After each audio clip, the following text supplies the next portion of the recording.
అందరికీ నమస్కారం అండి. ప్రాణమయ కోసం మనోమయ కోసం ప్రాణమయ కోసం అన్నమయ కోసం గురించి చెప్తున్నాము. ఈ రోజు నుంచి 17 శ్లోకాల ద్వారా మనోమయ కోసం గురించి చెప్పుకుందామండి. జ్ఞానేంద్రియాణి చ మనశ్చ మనోమయ స్యాత్ కోశః మమ అహం ఇతి వస్తు వికల్ప హేతు సంజ్ఞాది భేద కలనా కలితః బలీయా తత్పూర్వకోశం అధిపూర్య విజృంభతే యః త్వక్చక్షోత్ర వ్యూహగ్రాణములను పంచజ్ఞానేంద్రియములు మనస్సు చేరి మనోమయ కోశం అగును. ఏం చెప్పుకొచ్చారు మొన్న? అన్నమయ కోశానికేమో సప్తధాతువులతో కూడింది అన్నమయ కోశం అని చెప్పుకొచ్చాడు. ఈ ప్రాణంతో కూడింది ప్రాణమయ కోశం అని చెప్పుకొచ్చాడు. ఎక్కడేం చెబుతున్నాడు? మనోమయ కోశానికి చక్షు శ్రోత్ర జిహ్వ గ్రాణములు అంటే శబ్ద స్పర్శ రూప రసగంధాలు ఏవైతే ఉన్నాయో పంచతన్మాత్రలు, ఆ జ్ఞానేంద్రియాలు చేసే పనులు మనస్సు కూడా చేరి మనోమయ కోశం అగును. ఇది ప్రాణమయ కోశమునకు ఆధారము. మనం ప్రాణమయ కోశానికి ఇక్కడ ఏంటయ్యా అంటే స్థూలం నుంచి సూక్ష్మంలోకి తీసుకెళ్తున్నారు అన్నమాట. అన్నమయ, ప్రాణమయ, మనోమయ, విజ్ఞానమయ, ఆనందమయ కోశాలు ఒకదానికొకటి సూక్ష్మంగా ఉన్నాయి. ఇక్కడ ఏం చెప్పుకొస్తున్నారు? ప్రాణమయ కోశమునకు ఆధారము మరియు ఇది నామరూప జాత్యాది భేదములను కల్పించి బలవత్తరం అవుతుంది. మనస్సు ఏం చేస్తుంది? ఫలానా పేరు, ఫలానా రూపం ఇట్లాంటివన్నీ భేదాలను కల్పించి బలవత్తరం అవుతుంది. అనగా ఈ సూక్ష్మాకార మనస్సే వస్తువాది భేదభావములచే స్థూలాకారం అవుతుంది. ఈ సూక్ష్మంగా మనస్సు కనిపిస్తుందా అంటే మనస్సు కనిపించిన మనస్సు ఏం చేస్తుంది? ఆ వస్తు భేదంతో స్థూలాకారం అవుతున్నది.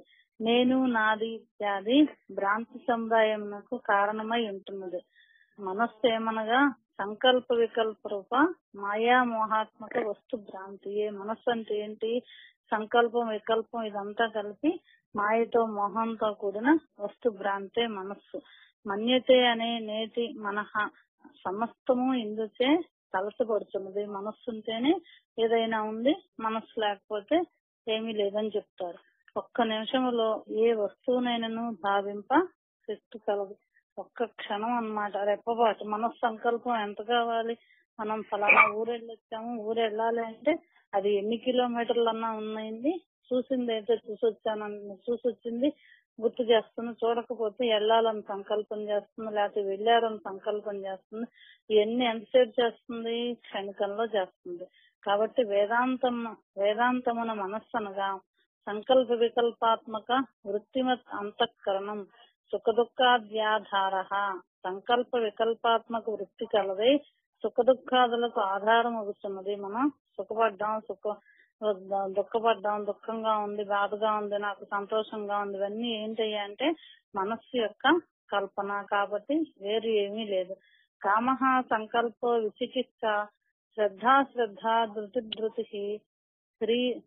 శ్రీధీరిత్యేత సర్వం మన ఏవ. కామము, సంకల్పము, సందేహము, శ్రద్ధ, అశ్రద్ధలు, ధైర్యాధైర్యములు, లజ్జాభయములు ఇదంతయు మనస్సు అని శృతి ప్రమాణము. కాబట్టి మనకేం చెప్తారు? మనయేవ మనుష్యాన కారణం బంధ మోక్షే. మోక్షానికి గాని బంధానికి కానీ కారణం ఏంటి? మనస్సునే చెప్తారన్నమాట. దానికి మనకి వేమన యోగ పద్యం చెప్తున్నారండి. మనము చూచి గెలిచి మనములో సుఖింప కడకు మోక్షపదము గనునచ్చుటనే చెట్టు పెట్ట ఫలము చేకూరదాతాన విశ్వదాభిరామ వినుదవేమ. మనము చూచి గెలిచి మనములో సుఖింప. అసలు మనస్సు ఎక్కడ పుట్టింది, మనస్సు ఎట్లా వచ్చిందని తెలిసి ఆ మనస్సులో సుఖింపటం అంటే సాధనలో ఆ తైలధార వలె వస్తే దాంట్లో ఆనందాన్ని పొందుతుంది. కడకు మోక్ష పదము గనునచ్చుటనే. మోక్షం అంటే ఎక్కడుంది? ఆ మనస్సు యొక్క స్థితిని తెలుసుకుని మనసులో ఉంటేనే అది మోక్షం. కనునచ్చటనే అక్కడే ఉంది మోక్షం అంటే. చెట్టు పెట్ట ఫలము చేకూరదాతాన విశ్వదాభిరామ విందవేమ. విత్తనం పెడితే ఏమవుతుంది? మామూలు చెట్టు అయితే చవిటి నేల ఉంది, ఇక్కడ చవిటినారు లేదు, అందరిలో పరమాత్మ ఉన్నాడు కాబట్టి తమో గుణం, రజోగుణం, సత్వగుణం వీటి మూలాన బందీలైపోయి తత్వం తెలియకుండా మూర్ఖంగా ఉండి పుట్టలోని చెదలు పుట్టదా గిట్టదా అని పుట్టిన వాళ్ళు మళ్ళీ మడైతున్నారు. కానీ ఇక్కడేంటి, బ్రహ్మజ్ఞానానికి చెట్టు పెట్ట ఫలము చేకూరదాతాన విశ్వదాభిరామ విందేమ. చెట్టు పెడితే నీకు ఫలితం రాకుండా ఉంటుందా? తప్పనిసరిగా వచ్చి తీరుతుంది. దానికి మనకు గీతాచార్యులు కూడా ఏం చెప్తారు, మీ మనస్సు గురించి 2 శ్లోకాల ద్వారా చెప్తారన్నమాట.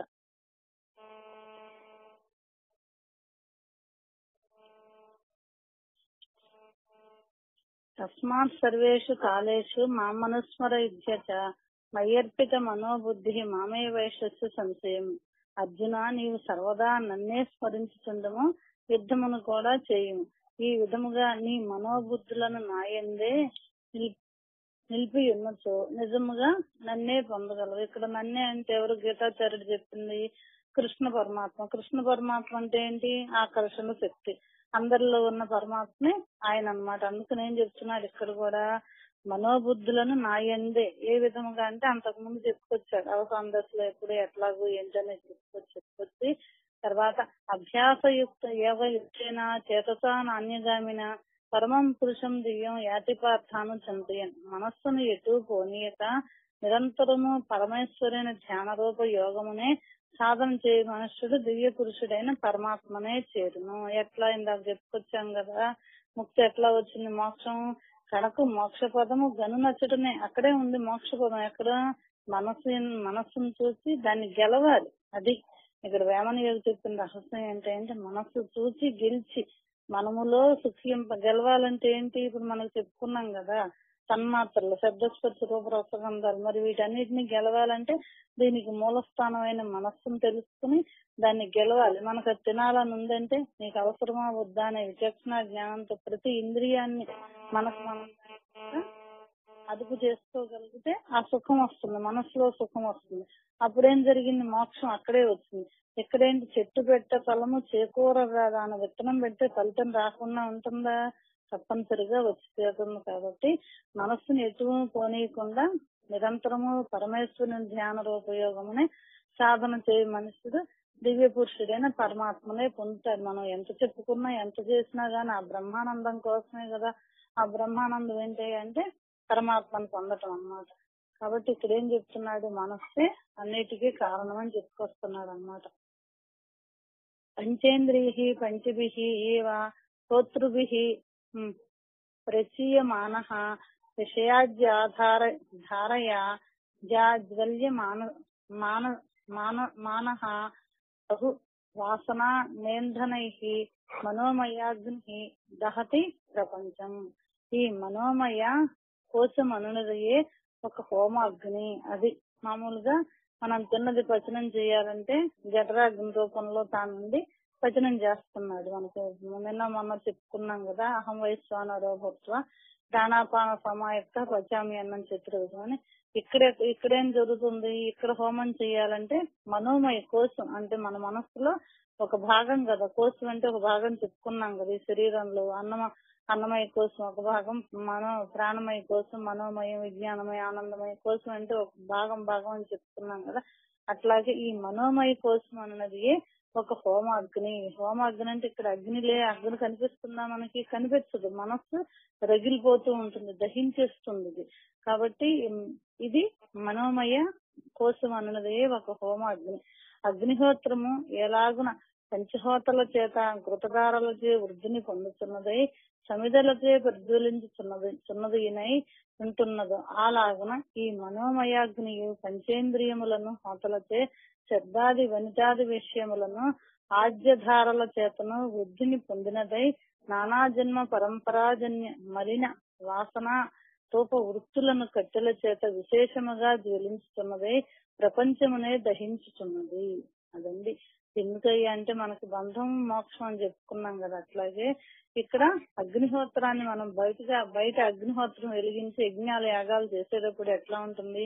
పంచహోతల చేత. హోతలు అంటే ఎవరయ్యా అంటే వేదం తెలిసిన వాళ్ళు అందరూ కూర్చుని యజ్ఞం చేస్తారు కదా. యజ్ఞకర్తలు వాళ్ళు ఏం చేస్తారు? ఘృతధారలచే నెయ్యి అవన్నీ వేసి అగ్నిని వృద్ధి చేస్తూ ఉంటారు, సమిధులన్నీ వేసి. అట్లాగనే ఈ మనోమయాగ్నియు మనస్సునే అగ్నిలో ఏముంది? పంచేంద్రియాలు. పంచేంద్రియాలు అంటే శబ్ద, స్పర్శ, రూప, రసగంధాలు. ఈ ఇంద్రియాలన్నీ కూడా హోతలు వచ్చాయి. ఇవేం చేస్తున్నాయి? హోత అన్నమాట. ఇక్కడెవరు? అక్కడ వేదం తెలుసు, ఋత్విక్ అయితే ఇక్కడ ఏం తెలుసు? ఈ మనస్సు ద్వారా ఇంద్రియాలని తన వైపుకి లాక్కుంటుంది మనస్సు, పరమాత్మ దగ్గరికి వెళ్ళకుండా. అట్లా వస్తూ ఏం జరుగుతుంది? శబ్దాది వనితాది విషయములను ఆజ్యదారులు. ఆజ్యం అంటే ఏంటి? ఇంకా అసలే అవి అయిపోతుంటే ఈ మనస్సు ఇంకా వెళ్ళిపోయి దాంట్లో కూర్చుని ఇంకా ఎక్కువ చేసేసుకుని వృద్ధి పొంది మళ్ళీ జన్మ పరంపరలకు కారణమవుతోందంట. మలిన రూప వృత్తులను కట్టెల చేత. మలినం అంటే ఏంటి? ప్రకృతితో ఎప్పుడైతే మనసు తాదాత్మ్యత చెందిందో దాన్ని మలిన వాసనలు అంటారు. ఆ కట్టెల చేత విశేషముగా జ్వలించుతున్నది. లోపల ఏం జరుగుతోంది? ఈ మనోమయం హోమాగ్ని పెరిగిపోతోంది. కారు చిచ్చు దహించినట్లు. కారు చిచ్చు అంటే ఏంటి? మనకి పచ్చని చెట్టు రాసుకుని అడవిలో వస్తే గనక అగ్ని పుడితే ఆ అగ్ని ఏం చేస్తుంది? పచ్చి కట్టెలు అనుకున్న మొత్తాన్ని దహించేస్తుంది. కారు చిచ్చు అంటారండి దాన్ని. మొత్తం ఎంతెంతో వేల కిలోమీటర్లని వాటిని దహించేస్తుంది అడవుల్లో. అట్లాగే ఇదేం చేస్తుంది? ఈ మనోమయ హోమాగ్ని ఈ కారు చిచ్చు దహించడం సకల వాసనలకు లోనగునట్లు. సకల వాసనలు అంటే ఏంటి? విషయ వాసనలు, కోరికలు, వీటన్నిటికీ లోనగునట్లు చేసి చింతాజాలముచే ఉడికించుచున్నది. ఏం చేస్తుంది? ప్రతి సాధకుని కూడా ఈ చింతనే జలముతో ఉడికించేస్తా ఉంది. ఆ మనోమయ కోసం ఉంది అగ్ని, హోమాగ్ని. మనోమయ మనస్సులో నా మనస్సు బాగోలేదంట, నా మనస్సు మండిపోతా ఉందంట. ఇవన్నీ ఎక్కడి నుంచి వచ్చినాయి అంటే తనలోకి తను తొంగి చూసుకుంటే ఈ విషయాలన్నీ తెలుస్తాయి. తెలుసుకోకుండా మామూలుగా జీవితం గడిస్తే విషయవాసంలో చిక్కుకుపోతాడు అన్నమాట. కాబట్టి సాధకుడు మనస్సు ఎటుపోతోంది, ఎట్లా ఉంటుంది, దేనికి లోనవుతోందని ఎవరికి వాళ్ళు తనని తాను ఉద్ధరించుకోవాలనుకునే వాళ్ళు తన యొక్క మనస్సు యొక్క స్థితిని ఎప్పటికప్పుడు కనిపెడుతూ ఉండాలన్నమాట. ముఖ్య తాత్పర్యం ఏమన్నా? చెడ్డ మనస్సే సమస్త ప్రపంచమును విషమయముగా చేసి దాహరూపం మగుతున్నది. చెడ్డ మనస్సే ఎంతసేపు కోరికలు ఊబిలో ఉండి ఇవి తీరేయ్యా ఎంతకి తీరవు, ఇది కాదు ఇంకోటి ఈ మనస్సు యొక్క రూప సంకల్పంతోనే దాహరూపంగా ఉండి ఎంతకి తీరతలు. ఇందుచేతనే సంసార అమృతమయ కిం విషమయ. సంసారము అమృతమయమా విషమయమా అని. సంసారము అమృతమయమా విషమయమా? మనస్సు మంచిది అగునని సంసారము కూడా పరమాత్మ రూపం అగుడిచే సద్భావనచే అమృతమయమే. మనస్సు మంచిదవటం అంటే ఏంటి? అంతటా పరమాత్మ రూపమేనని ఎవరైతే దర్శించగలుగుతారో చెడ్డవాళ్ళలో కూడా పరమాత్మను దర్శించగలుగుతాడో అప్పుడేమవుతుంది? అమృతమయం అవుతుంది. అమృతం అంటే ఏంటి? చచ్చిపోయేది కదా. అమృతం అంటే చావంది, పరమాత్మ తత్వం. కాబట్టి మనస్సు మంచిదైతే అమృతమైంది. అటుగా దేని సమస్తము వ్యతిరేకమే. అట్లా కాకుండా విషయవానస్సులలో చిక్కుకుంటే ఏమవుతుంది? అంతా వ్యతిరేకం. ఎప్పుడేం జరుగుతుంది? ద్వంద్వాల్లో చిక్కుకుని నేను, నాది, వాళ్ళు, ఇదంతా వేరు భావన వస్తుంది. ఈ మనస్సునకు పై చెప్పిన రీతిగా వాసనలు పంచ విషయాలంటే ఏంటి? అవిద్య, అస్మిత, రాగము, ద్వేషము, అభినివేశం. ఈ పంచ విషయాలు పంచేంద్రియాలు. పంచేంద్రియాలు అంటే శబ్దస్పర్శ రూప రసగంధాలు. ఇవన్నీ కూడా అభివర్ధకములై ఆ మనస్సు వైపుకి వెళ్ళిపోయి ఏం చేస్తున్నాయి? సహాయం చేస్తుంది. ఎట్లా సహాయం చేస్తుంది? అగ్ని మండిపోతూ ఉంటే నెయ్యి పోస్తే ఎట్లయితే పెరిగిపోతుందో ఈ మనస్సు అనేది ఉండి వీటికి ఎన్ని కూడా తోడైతే ఏమవుతుంది? ఇంకా ఆ విషయ వాసనలు ఎక్కువైపోతున్నాయి. కాబట్టి దాన్ని ఏం చేయమంటున్నాడు? కాన ముందుగా వాణిని నిగ్రహించవలేను. అందుచేతనే గీతయు తాని సర్వాణి సంయమ్య యుక్త ఆశీత మత్పరః. మొదట ఇంద్రియములను నిగ్రహించి తర్వాత మనస్సును భగవంతునిపై ఉంచవలేను. కాబట్టి ఇక్కడ ఏం చెప్తుంది శాస్త్రం? మొదట ఇంద్రియాలను నిగ్రహించమంటుంది. ఇంద్రియాలను నిగ్రహించే మనస్సు భగవంతుడిపై వెళ్తుందా? వెళ్ళదు. ఇక్కడేంటి అంటే బ్రహ్మ విద్యకి పూర్తిగా విరుద్ధంగా ఉంది. భగవంతునిపై మనస్సు ఉంచాలంటే అసలు మనస్సు ఎక్కడ పుట్టిందో తెలుసుకుని ఆ మనస్సును విషయవాసనల వైపుకు పోనివ్వకుండా భగవంతునిపై ఉంచితే ఏమవుతుంది? భగవద్గీతలో చెప్పినట్లుగానే శనైరపురమే మెల్లిమెల్లిగా భగవంతుడి వైపుకి వెళ్తుందని చెప్పుటకు కారణం. అగ్ని అనగా సమిధలే దాహమగుతున్నది. అగ్ని అంటే ఏంటి? సమిధలు. మనం అందులో వేస్తాం కదా పుల్లలు, రావి పుల్లలు, వట్టి వేళ్ళు, అలాంటివన్నీ కూడా ఆ సమిధలే దాహరూపం అవుతుంది. అదే మండిపోతుంది. కాష్టముల కన్నా అగ్ని వేరు కానతుల. కాష్టాలంటే ఏంటి? కట్టెలు. కట్టె కంటే కూడా అగ్ని వేరు కాదు. ఎక్కడుంది? కట్టెల్లోనే అగ్ని ఉంది అనమాట. వేరు కానేరదు. ఆ ప్రకారము వాసనల కన్నా మనస్సు వేరు కాదు. సకల వృత్తుల సముదాయమే మనస్సు. ఇవన్నీ ఏం చెప్పుకొస్తున్నారు? సకల వృత్తులు అంటే అన్ని ఆలోచనల సముదాయమే మనస్సు అని చెప్పుకొస్తున్నారు అనమాట. నహి అస్తి అవిద్య మనసః అతిరిక్త మనః. ఈ అవిద్య భవబంధ హేతు తస్మిన్ వినష్టే సకలం వినష్టం విజృంభతే అస్మిన్ సకలం విజృంభతే. మనస్సే అవిద్య, అజ్ఞానం. ఈ మనస్సు కన్నా అవిద్య గాని మాయ గాని వేరు లేదు. ఇట్టి మనస్సే సంసార కారణము. అది నశించిన సమస్త ప్రపంచము విలయమగుతున్నది. విలయమగుతుంటే లయించిపోతుంది మనస్సు కనుక నశిస్తే. లేకపోతే మనస్సు ఉంటే ప్రపంచం మొత్తం ఉందన్నమాట. కాబట్టి అది చెలించిన సమస్తము చెలించుతున్నది. మనస్సు కదిలితే అంతా కదులుతుంది. మనస్సు కదలపోతే ఏమీ కదలతల్లా. మనస్సుంటేనే ప్రపంచం ఉన్నది. అలా అది లేకపోయినా ప్రపంచం లేదను అన్వయ వ్యతిరేకములతే అది ఏ బంధ కారణము ముక్తి హేతువు. అందుకే మన ఏ మనుష్యాన కారణం బంధ మోక్షే అని చెప్పుకున్నాం. చిత్తమేవ సంసార చిత్తే చలతి సంసార నిచ్చలే మోక్ష ఏవహి ఇత్యాది ఉపనిషత్తులు ప్రమాణములు. చిత్తమే నిశ్చలంగా ఉంటే అదే మోక్షము, లేకపోతే అది బంధానికి కారణం అవుతుంది అన్నమాట. కాబట్టి ఇక్కడ ఏం చెప్తున్నారు మనకు వేమన యోగి? మొదట నతడు జ్ఞాన ముద్రాంకితుడు గాక ఆ విధమును తెలియ నగ్నుడగును. నడుమ జ్ఞాన మొదవ నగుబాటు కాదయ్యా విశ్వదాభిరామ వినురవేమ. మొదట జ్ఞాన ముద్రాంకితుడు అవ్వాలి. ముద్ర అంటే ఏంటి? పరమాత్మ తత్వం ఎట్లా ఉందో ఏంటో అని గురువు ద్వారా తెలుసుకుని ఆ విధమును తెలియ అగ్నిడగును. ఎప్పుడైతే ఆ జ్ఞానతత్వాన్ని తెలుసుకున్నాడో గొప్పవాడు అవుతాడు. నడుమ జ్ఞానం అదవ నగుబాటు కాదొక్కో. తెలిసి తెలియని మిడిమిడి జ్ఞానంతో ఉంటే ఏం జరుగుతుంది? నగుబాటు అవుతుంది. ఎక్కడికన్నా వెళ్ళి నాకన్నా తెలుసని డాంబికం పోతే అసలు వస్తువు దగ్గరికి వెళ్ళి అసలు వాళ్ళ దగ్గరికి వెళ్ళి మాట్లాడితే ఏమవుతుంది? తలకాయ ఉంచుకోవాల్సి వస్తుంది. కాబట్టి మొట్టమొదట జ్ఞానం తెలుసుకోవాలి. గురువు దగ్గర జ్ఞానం తెలుసుకుని ఆ బ్రహ్మ విద్య రహస్యం తెలుసుకుంటే ఎక్కడికి వెళ్ళిన వాడు రారాజు. ఇంక వాడిని ఎవరు కూడా ఎట్టి పరిస్థితుల్లో కూడా విమర్శించడానికి అవకాశం లేదు. కాబట్టి ఆ మనస్సు యొక్క స్థితిని ఆ గురువు దగ్గరికి వెళ్ళి తెలుసుకోమంటున్నాడు అన్నమాట. తర్వాత కపిరపిచ కాపిశాయ నమ నమత్త వృత్సికేన సందష్ట అపిచ పిశాచగ్రస్త కిం భ్రూమో తస్య వైచిత్ర్యం. ఆ మనసు ఎట్లాంటిది? అసలే కోతి. అది కళ్ళు తాగి మదించను మరియు తేలుచే కరువబడిను. దానికి పిశాచము కూడా ఆవహించినది. ఇటుండా దాని చలన స్వభావ విషయమై ఏమి చెప్పవలేను? మనస్సు కూడా అట్టిదే. ఆ కోతి కళ్ళు తాగింది, దానికి తేలు కుట్టింది, పిశాచం ఆవహించింది. అసలు కోతే నిలవదు. ఒక కొమ్మ మీద నుంచి ఒక కొమ్మ మీదకి ఎప్పుడు కూడా అది నిలవదు. ఒక చోట నిలవదు. ప్రశాంతంగా కాసేపు కూర్చోలేదు. దాని గుణం అట్లాంటిది. అట్లాంటి కోతికి కళ్ళు తాగితే ఏమవుతుంది? తాగిన వాళ్ళు ఏం చేస్తారు? వాళ్ళు ఏం చేస్తారో వాళ్ళకే తెలియదు. అసలే అది నిలవదు. అది కళ్ళు తాగింది. దానికి ఏం చేయండి? కళ్ళు తాగిన దానికి తేలు ఖర్చుంది, ఇంకా మంట పోతా ఉంది, ఇంకా పరుగులు పెడుతుంది. కానీ అట్లా పరుగులు పెడుతుంటే ఏం జరిగింది? దానికి పిశాచం ఆవహించింది. అది ఎక్కడ ఉంటుందయ్యా అంటే అస్సలు నిలవనది. దాని వికృత చేష్టలు ఇంత అంత అని చెప్పడానికి వీలు లేదనమాట. ఈ మనస్సు కూడా ఇట్లాంటిది. దాని మనస్సు కూడా అట్టిదే. ఇట్టి చలనం ఉడుగుతయే అచల స్థితి. మరి ఎంత తిరిగే మనస్సుని కట్టేయాలంటే ఏం చేయాలి?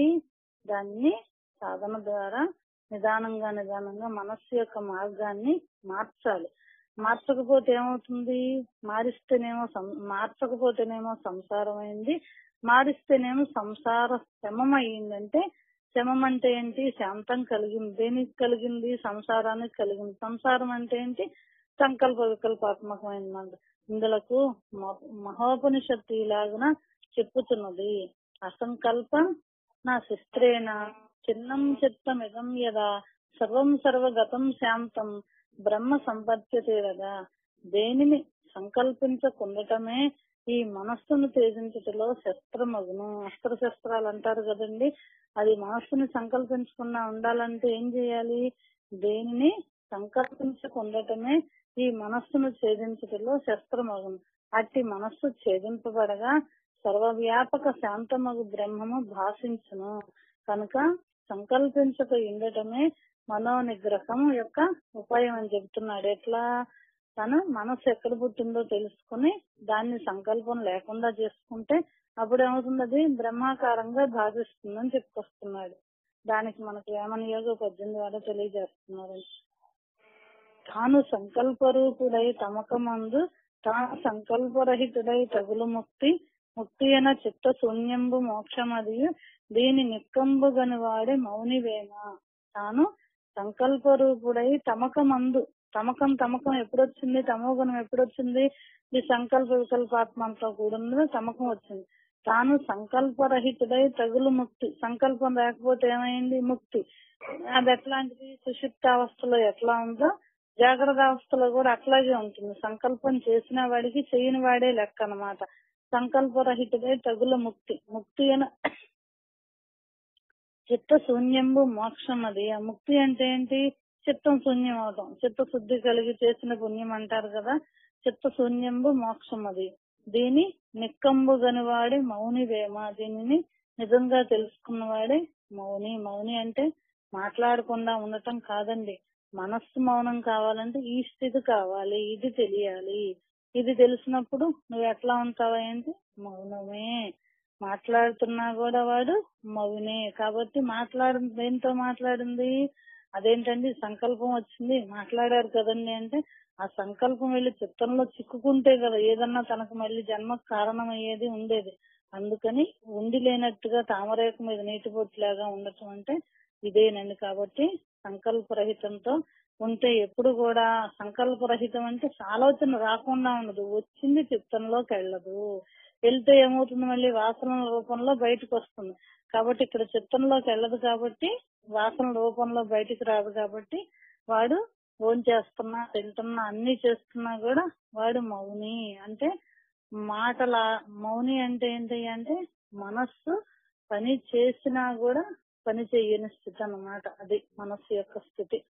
తర్వాత స్వప్నే అర్ధశూన్య సృజతి స్వశక్త్యా భోక్తాది విశ్వం మనః ఏవ సర్వం తథా ఏవ జాగ్రత్త అతి నో విశేషః తత్ సర్వం మనసః విజృంభణం. మనఃప్రభావమును చెప్పుచున్నారు. జాగ్రత్తస్యందు నానావిధ వస్తు సంతాపములను భోక్తృభోగ్యాది భావములచే అనుభవించుతున్నాడు. జాగ్రత్త దశలో ఏం చేస్తున్నాడు? నానా వస్తు సముదాయాలన్నీ కూడా నేను భోగిస్తున్నాను, నేను తీసుకున్నాను, నేను చేశాననే భావంతో అనుభవిస్తాను. స్వప్నములో ఏ వస్తువు ఉండదు. మనం కలలో నిజంగా వస్తువులను కంటామా? కనం. కానీ ఏం జరుగుతుంది అక్కడ? ఈ బాహ్య ప్రపంచం ఏమీ ఇక్కడ కనిపించదు. ఎప్పుడు మన కళలో బాహ్య ప్రపంచం కనిపిస్తుందా? కనిపించదు. కనుమూసినంత మాత్రమున ఈ స్థూల ప్రపంచం ఏమీ కనిపించట్లేదు. కళ్ళు మూసుకుంటే మనకి ఈ స్థూల ప్రపంచం కనిపించట్లేదు. స్వప్నావస్థయు అట్టిదే. అయినను స్వప్నావస్థలో ఇదివరకు అనేక విషయములందు ప్రవర్తించి సంస్కార రూపముగానున్నది గాన అది తానే కర్తృరూపముగాను కారణ రూపముగాను అలాగున భోగ్య రూపముగాను అవుతున్నది. ఏతద్రూప ప్రపంచమును సృష్టించుతున్నది. ఏం చేస్తోంది? మనస్సు బాహ్య స్థితిలో ఎట్లా ఉంది? జాగ్రత్త అవస్థ ఏందు? ఈ చర్మచక్షులతో వీటితో అన్ని చూసి అనుభవిస్తున్నాం మనం, శబ్దస్పర్శ రూపరసనాలతో. మరి స్వప్నావస్థలో ఏం జరుగుతోంది? మనకి ఈ స్థూల ప్రపంచం కనిపించకుండా ఏం జరుగుతోంది? ఇది వరకు అనేక విషయాలని చిత్తంలో ఏవైతే పెట్టుకున్నామో అవన్నీ ఏం చేస్తుంది? మనస్సు సంస్కార రూపంగా ఉండి తానే కర్త కర్మ క్రియ తానే అన్ని తానుగా ఉండి అన్ని అనుభవిస్తున్నట్టు సృష్టిస్తోంది. అనగా స్వప్నములో తానే సమస్తమును కారణమే సృష్టించుకుంటున్నది, అనుభవిస్తున్నది, వ్యవహరిస్తుంది. మనస్సు కన్నా స్వప్నావస్థ వేరు కాదు. అది చాలా గొప్ప విషయం అండి. మనస్సు కన్నా స్వప్నావస్థ వేరు కాదు. ఎందుకని? మనస్సు ఉంటేనే స్వప్నం వచ్చింది. మనస్సు లేకపోతే స్వప్నం లేదు. మనస్సు లేని స్థితి ఎట్లాంటిది? సుషుప్తావస్థ. కాబట్టి విచారించిన జాగ్రత్త యందును సమస్త వ్యవహారముపై పై చెప్పిన రీతిగా మనస్సునకు సంబంధించినది. మనస్సు లేకపోయినా జాగ్రత్త యందును ఎవరియు ఏమియు గ్రహించజాలరు. మనస్సు లేకపోతే జాగ్రత్త దశలో ఉన్నా కూడా ఏమీ గ్రహించలేం. ఎందుకని గ్రహించలేం? ఇందా చెప్పుకున్నాం కదా మనస్సు గురించి, మౌనం అంటే ఏంటని చెప్పుకున్నాం కదా. కాబట్టి ఏమీ గ్రహించలేదు. అది బ్రహ్మాకారమైన తానును బ్రహ్మమే. మనస్సు బ్రహ్మాకారం అయితే తను కూడా బ్రహ్మమే. అది వ్యతిరిక్తమే. అది ప్రకృతితో కలిసిందనుకోండి, మళ్ళీ ప్రకృతి భావాలతోనే ఉంటుంది. జగత్తు మిథ్యాభూతము కనుక జాగ్రత్త ఎందుకు కూడా మిథ్యాభూత జగత్తునంతయు కర్తృకరణ కార్య భోక్తృభోగ భోగ్య వస్తువులతో సృజించుతున్నది. మనస్సు ఏం చేస్తుంది? జాగ్రత్త దశలో కూడా కర్తృకారణం నుండి నేను కర్తని, నేను ఈ పని చేస్తున్నాను, నేను ఈ కారణం అని చెప్పి నేను భోగిస్తున్నాను, ఫలానాని సృజిస్తుంది. స్వప్నమునందు కనిన వస్తువు ఎలాగున మేలుకొనిన తర్వాత అసత్యం అవుతున్నదో, జ్ఞానము కలిగిన తర్వాత జగత్ పదార్థములు అసత్యములే. అది ఎట్లాంటిది? అది రాత్రి కళ. ఇది ఎట్లాంటిది? పగటి కళ అన్నమాట. ఈ జీవితం అంతా కూడా ఒక కళ లాంటిది, పగటి కళ. ఇది మేలుకుని అన్ని చూస్తున్నాం కదా, అది నిద్రపోయాం అన్ని చూస్తున్నాం స్వప్నం. ఇది పగటి కళ, అది రాత్రి కళ అని చెప్పేవారు గురువు గారు. కాబట్టి మనస్సే కల్పితము. అట్టి కల్పన దూరిన ఎగు మనస్సుచే కల్పింపబడిన భ్రమింపబడిన వస్తువులు నాలాంటివి కాకుండా కాన జాగ్రత్త స్వప్న అవస్థల స్వరూపము మనస్ఫూర్తియే, వేరు కాదు. ఇందులకు ఉపనిషత్ ప్రమాణం. కల్పన దూరినియగు ఈ మనస్సుచే కల్పింపబడిన భ్రమింపబడిన వస్తువులు అలాంటివి కాకుండా మనస్సుతో కల్పించినవి అన్ని కూడా మనస్సుతో తెలుసుకున్నాయే, మనస్సుతో జరిగేయే మొత్తం కూడా. కాబట్టి మనస్సు ఉన్నప్పుడు మనస్సు యొక్క స్థితే తప్పు. జాగ్రత్త అవస్థ గాని స్వప్నావస్థ గాని వేరు కాదని చెప్తున్నారంట. తర్వాత మాండూక్య ఉపనిషత్తులో ప్రమాణం చెప్తున్నారు. స్వప్న వృత్తావపి స్వంత చేతస కల్పితం ప్రవత్ బహిశ్చేతో గృహీతం సత్ దృష్టం వై తత్స చేతయోహు. స్వప్నములో కల్పింపబడిన వస్తువులు అంతర్మనస్సుచే కూడినవి. అది మనకి కళలో ఎట్లా అంతర్మనస్సు అంటే ఏంటి? చిత్తంలో మనం ఏదైతే దాచుకున్నామో అది అంతర్మనస్సు అన్నమాట. అవి అసత్యములు. ఎందుకనగా సంకల్పాంత రక్షణమే నశించున్నది. సంకల్ప అనంతర క్షణమే నశించున్నది. సంకల్పం రాగానే మళ్ళీ నశిస్తుంది. కాన ఆ స్వప్నావస్థలోనే బహిర్భూత మనస్సుచే చక్షురాది ఇంద్రియములచే గ్రహింపబడిన ఘటాధికము సత్వని తెలియబడుతున్నది. ఎప్పుడు? స్వప్నావస్థలోనే బహిర్భూత మనస్సు, బయట మనస్సుతో మనం ఏదైతే గ్రహించి చిత్తంలో పెట్టుకుని గ్రహించామో అవన్నీ నిజమని అనిపిస్తుంది. ఇదంతా అసత్యమని నిర్ణయింపబడినను స్వప్నములోనే సత్యాసత్య విభాగం ఏర్పడుతున్నది. ఇదంతా అసత్యమని మనకు తెలిసినా సరే కళలో ఏం జరుగుతోంది? ఇది సత్యము, ఇది అసత్యమని విభాగం ఏర్పడుతోంది. అయినను ఆ రెండు రూపములకు కల్పిత జాగ్రత్త పదార్థములు అంతర్బహిత మనస్సులచే కల్పితములు కాన అవి అసత్యములే. అంతర్మనస్సు అసత్యమే, బహిర్మనస్సు అసత్యమే. కాబట్టి దానికి ఏం చేయాలి? మారు మనస్సు రావాలండి. మారు మనస్సు అంటే ఏంటి? మనస్సు భగవంతుడి వైపుకు వెళ్ళాలన్నమాట. అప్పుడు మారు మనస్సు అవుతుంది. తర్వాత జాగ్రత్త వృత్తానపి చేత కల్పితం స్వసత్ బహిశ్చేతో గృహీతం సద్యుక్తం నై సద్య మేతయోహు. జాగ్రత్త దశ యందును అంతర్మనస్సుచే కల్పిత వస్తువులు అసత్యములు. జాగ్రత్త దశలో కూడా అంతర్మనస్సుతో కల్పించిన కళలో విన్నవన్నీ కూడా మెలకు వచ్చాక ఎట్లా ఉంటాం? అసత్యములు. బహిర్మనస్సుచే గృహీత వస్తువులు సత్యములు. అప్పటికప్పుడు కనిపిస్తున్నాం, నిజం అనుకుంటున్నాం. కాబట్టి ఇవి రెండును మనకు కల్పితములే. బయటయి మనం బహిర్మనస్సుతో చూసేయి కల్పించినయే, అంతర్మనస్సుతో చూసినవి కల్పించినవి. కాబట్టి అన్ని కూడా కల్పిత వస్తువు ఎప్పుడు కూడా అసత్యమే. కల్పిత వస్తువు అంటే ఏంటి? మార్పు చెందేది. ఈ ప్రకారము జాగ్రత్త స్వప్నావస్థలో మనస్ఫూర్తులు వేరు కావు. మనస్సు యొక్క స్ఫూర్తి, మనస్సు యొక్క సంకల్పమే జాగ్రత్త అవస్థ గాని స్వప్నావస్థ గాని అని చెప్పుకొస్తున్నారు అనమాట. సుషుప్తి కాలే మనసి ప్రలీన నైవాస్తి కించిత్ సకల ప్రసిద్ధేహ అతో మనః కల్పిత ఏవ సంసార ఏతస్య నా వస్తుతోస్తి. ఇక సుషుప్తావస్థయు మనస్సుచే ఏర్పడినదన్న విషయమును చెప్పుతున్నారు. ఈ సుషుప్తావస్థ కూడా మనస్సుచేనే ఏర్పడింది. ఎట్లా? సుషుప్తి అనగా మనస్సు తమోగుణమందు లీనమై బీజ రూపముగా నుండుట. అది బాగా శ్రద్ధగా వినండి. సుషుప్తావస్థ అంటే ఏంటి?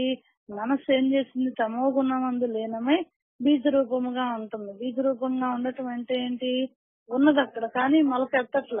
మనకి విత్తనాల్లో బీజ రూపంలో భగవంతుడు ఉంటున్నానని చెప్తున్నాడు. బీజమ్మాం సర్వభూతానం అని చెబుతున్నాడు గీతలో.